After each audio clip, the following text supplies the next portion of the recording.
El error que cometió Nokia. En algún momento de tu infancia, probablemente tuviste uno, o lo tuvo alguien en tu familia. El sonido de ese teclado, esa pantalla pequeña, ese juego de la serpiente que podías jugar durante horas. Nokia. Durante más de una década, esa palabra fue sinónimo de teléfono. No de un teléfono, de un Apple teléfono. En el año 2000, Nokia valía más que todas las aerolíneas del mundo juntas. En 2003, fabricaban un teléfono cada 4 segundos. En 2007, controlaban exactamente el 40,4% del mercado global de móviles. 4 de cada 10 teléfonos en el mundo llevaban su logo. Y ese mismo año empezó el fin. No con un terremoto, no con una crisis financiera, no con un competidor que nadie conocía. Empezó con una persona en un escenario, con una camiseta de cuello de tortuga negro y con una frase que cambió todo. Hoy Apple va a reinventar el teléfono. Steve Jobs, enero de 2007. Nokia lo vio, Nokia lo escuchó y Nokia eligió ignorarlo. Al final de este video, te voy a contar algo que casi nadie sabe, algo que los documentales evitan, algo que los libros de negocios mencionan de pasada. El verdadero motivo por el que Nokia no reaccionó a tiempo. Y cuando lo escuches, vas a entender por qué esta historia no es solo sobre Nokia, es sobre nosotros. Es sobre cualquier persona, empresa o equipo que alguna vez estuvo en la cima. Empecemos desde el principio. Nokia no nació como una empresa de teléfonos. Esto es algo que mucha gente no sabe. Nokia nació en 1865 en Finlandia, como una fábrica de papel. Sí, papel. Durante sus primeras décadas de vida, Nokia fabricó papel, goma, botas de caucho, cables eléctricos y neumáticos para bicicletas. Era una empresa industrial bastante aburrida, pero tenía algo que muy pocas empresas tienen: la capacidad de reinventarse. En los años 70, Nokia empezó a experimentar con electrónica. En los 80, lanzó su primer teléfono móvil. Era enorme, pesaba 1 kilogramo, tenía el tamaño de un ladrillo. Nadie pensó que cambiaría el mundo. Pero Nokia apostó, y apostó fuerte. A finales de los 80, Nokia tomó una decisión radical: vender casi todos sus otros negocios y concentrarse completamente en las telecomunicaciones. Una apuesta total. Algunos accionistas se opusieron, algunos directivos renunciaron, pero el CEO de ese momento, Jorma Ollila, insistió. Y tenía razón. En 1992, Nokia lanzó el primer teléfono GSM digital del mundo. El mercado explotó. Y Nokia estaba justo en el centro de esa explosión. Lo que vino después fue uno de los ascensos corporativos más rápidos de la historia moderna. Pero como siempre, el ascenso contenía las semillas de la caída. Y lo que viene ahora es todavía más increíble. Los años 90. El mundo descubrió que quería un teléfono en el bolsillo y Nokia estaba listo para dárselo. Entre 1996 y 2001, los ingresos de Nokia crecieron un 1800%. 1800%. Para ponerlo en perspectiva, si inviertes $100 y ese número crece un 1800%, tienes $1,900. Nokia lo hizo en 5 años. El Nokia 3310 se convirtió en la leyenda. Resistente, simple, confiable, con una batería que duraba una semana. Vendieron 126 millones de unidades solo de ese modelo. 126 millones, pero Nokia no se conformó con hacer un buen teléfono. Nokia redefinió lo que significaba diseñar para el usuario. Fueron los primeros en entender que el teléfono no era solo un dispositivo de comunicación, Era un objeto personal, un objeto de identidad. Lanzaron teléfonos con carcasas intercambiables, con colores, con personalidad. Décadas antes de que nadie hablara de personalización de producto, Nokia ya lo estaba haciendo. ¿Y sabes qué es lo más irónico de todo esto? Nokia también fue pionero en los teléfonos con pantalla táctil. Sí, escuchaste bien. En el año 2004, Nokia ya tenía prototipos de teléfonos con pantalla táctil completa. En 2004, 3 años antes de que Apple anunciara el iPhone, tenían la tecnología, tenían los ingenieros, tenían el capital, tenían el mercado y lo dejaron morir en un cajón. ¿Por qué? Esa es la pregunta que lleva décadas sin una respuesta completamente honesta. Y lo que descubrieron después cambió todo. 9 de enero de 2007. Steve Jobs sube al escenario del Macworld Conference en San Francisco. Every once in a while, a revolutionary product comes along that changes everything. Nokia estaba viendo la transmisión. Sus ejecutivos la analizaron en tiempo real. Y su conclusión fue tranquilizadora, demasiado tranquilizadora. La batería no dura nada. No tiene teclado físico. El precio es demasiado alto para el mercado masivo. Nuestros teléfonos hacen lo mismo pero mejor. Estas fueron las palabras reales de ejecutivos de Nokia en 2007. No son inventadas. Están documentadas en entrevistas, libros y testimonios internos. Y en ese momento eran incluso razonables. El primer iPhone tenía limitaciones reales, claras, evidentes. La batería duraba poco, la red 3G no estaba disponible, el precio era de $499. El teclado virtual era menos preciso que uno físico. Nokia tenía razón en todo eso. Y aún así, estaban completamente equivocados, porque Nokia analizó el iPhone de hoy, cuando deberían haber analizado el iPhone de dentro de 5 años. Eso es lo que los buenos estrategas hacen. No evalúan el producto de hoy, evalúan la trayectoria. Y la trayectoria del iPhone era una línea recta apuntando hacia arriba. Nokia no la vio, y esto es lo importante, no quiso verla, porque verla significaba admitir que todo lo que habían construido durante 15 años podría volverse obsoleto. Y eso era demasiado doloroso, demasiado amenazante, pero lo que viene ahora es todavía más increíble, porque el problema de Nokia no era tecnológico, era cultural. En 2014, 2 investigadores de las universidades de INSEAD y Aalto publicaron un estudio basado en entrevistas con 76 ejecutivos, directivos y empleados de Nokia. Lo que encontraron fue perturbador. La conclusión principal no fue que Nokia tuviera mala tecnología. La conclusión fue que Nokia estaba paralizada por el miedo. No el miedo de los empleados a perder su trabajo, el miedo de los empleados a decirle la verdad a sus superiores. ¿Cómo funciona eso? Nokia era una organización enorme y extremadamente jerárquica. Los mandos intermedios tenían un problema clásico.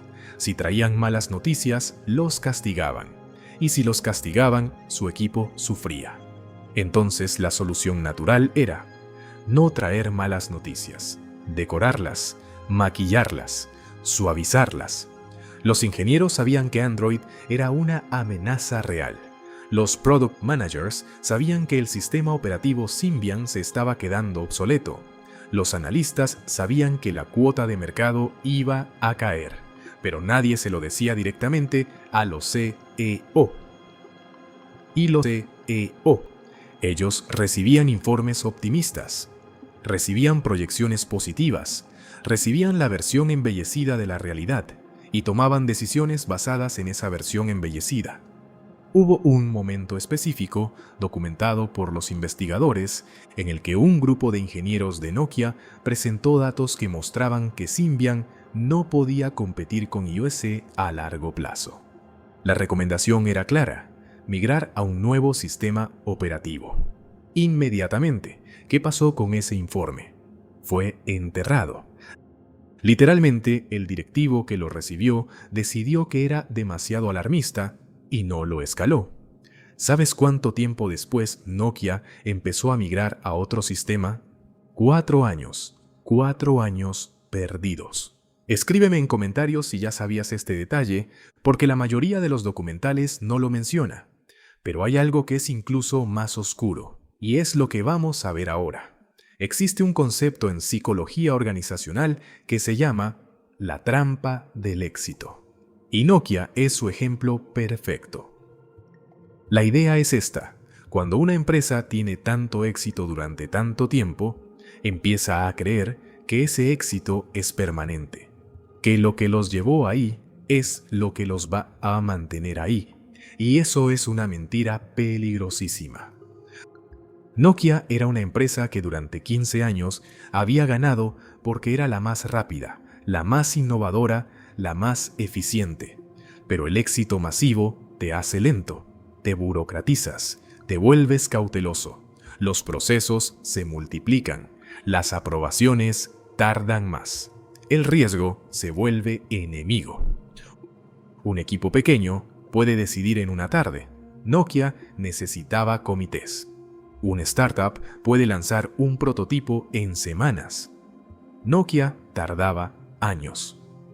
Cuando Apple lanzó el App Store en 2008, Nokia tardó 2 años en lanzar OV Store. 2 años. Y cuando llegó, era inferior en casi todos los aspectos. Hay una frase que el ex CEO de Nokia, Anssi Vanjoki, dijo en una entrevista y que resume todo perfectamente. Cometimos el error de pensar que éramos Nokia, y Nokia significaba invencible. El mercado nunca garantiza que el ganador de hoy sea el ganador de mañana, y Nokia aprendió eso de la peor manera posible. Pero lo que viene ahora es el capítulo más triste de esta historia, porque Nokia tuvo varias oportunidades de salvarse y las rechazó. Todas. El primer momento en que Nokia pudo haber cambiado su destino fue 2004. Ese año, un equipo interno de Nokia desarrolló un prototipo de smartphone con pantalla táctil completa, conectividad a Internet avanzada y una interfaz basada en iconos. Era esencialmente un iPhone 2 años antes del iPhone. ¿Qué pasó? La directiva decidió que el mercado no estaba listo para ese tipo de dispositivo. Lo archivaron. El segundo momento fue 2007, cuando el iPhone ya era una realidad. En ese momento, un grupo de ingenieros presentó un plan de emergencia: abandonar Symbian, adoptar Linux como base del nuevo sistema operativo y relanzar la línea de smartphones desde cero. El plan era agresivo, era arriesgado, pero era real. Los directivos lo rechazaron por demasiado disruptivo para la cadena de producción. El tercer momento fue 2010. Google se acercó a Nokia con una propuesta: ser el fabricante principal de teléfonos con Android. Nokia dijo no. No quería depender del sistema operativo de otra empresa. En 2024, Android tiene el 72% del mercado global de smartphones. Nokia no tiene ninguno. Cada vez que el destino le ofreció una salida, Nokia eligió el camino conocido, el camino cómodo, el camino que ya no existía, y lo que descubrieron después cambió absolutamente todo. Espera, antes de seguir, quiero recordarte algo. Al principio del video te prometí que al final te iba a contar algo que casi ningún documental menciona. Un dato sobre Nokia que cambia completamente la forma en que entendemos su caída. No lo he olvidado. De hecho, lo que estoy a punto de contarte en los próximos minutos es la base para entender esa revelación final. Así que quédate, porque estamos llegando al capítulo más oscuro. El capítulo que nadie habla en las escuelas de negocios. El capítulo interno. El humano. Sigamos. Para 2010, Nokia todavía era grande. Todavía tenía miles de millones en caja. Todavía vendía cientos de millones de teléfonos al año. Pero los números que importaban estaban colapsando. Cuota de mercado de smartphones cayendo en picado. Valor en bolsa a la mitad de 2007. Confianza inversora destruida. En 2010 llegó Stephen Elop como nuevo CEO, un ejecutivo que venía directamente de Microsoft. Ese detalle es importante. Elop tomó una decisión que dividió al mundo de los negocios: adoptar Windows Phone como sistema operativo de Nokia. No Android, no Linux, no un sistema propio. Windows Phone. ¿Por qué? Hay dos versiones de esta historia. La versión oficial era la única forma de diferenciarse de los cientos de fabricantes de Android y construir un ecosistema exclusivo. La versión que circula en los pasillos. Desde el primer día, la misión real de Elop era preparar Nokia para ser vendida a Microsoft. No existe prueba definitiva de esto, pero tampoco se ha desmentido completamente. Lo que sí ocurrió es que en 2011, Elop escribió un memorándum interno que se filtró a los medios. Lo llamó el memo de la plataforma en llamas.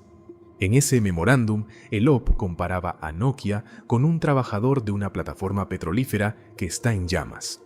Decía que Nokia estaba parada sobre una plataforma en llamas y que tenía dos opciones: esperar a quemarse o saltar al mar. Era una metáfora brutal, honesta, necesaria, pero llegaba 4 años tarde. En 2013, Microsoft compró la división de dispositivos y servicios de Nokia por $7.200 millones. En 2007, Nokia valía $110.000 millones. En 6 años, el 93% de ese valor se había evaporado. $110.000 millones a $7.200 millones. En 6 años.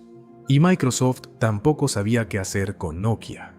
En 2015, solo 2 años después de la compra, Microsoft escribió la mayor amortización de activos en la historia de la industria tecnológica hasta ese momento: $7.600 millones.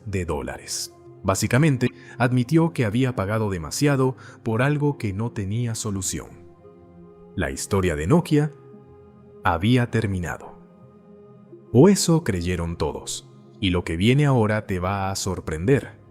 Ok, hagamos una pausa, porque esta historia no es solo un obituario corporativo, es un manual de errores que se repiten constantemente, en empresas grandes y pequeñas, en proyectos personales, en equipos de trabajo, y si entiendes estas lecciones de verdad, puedes evitar caer en las mismas trampas.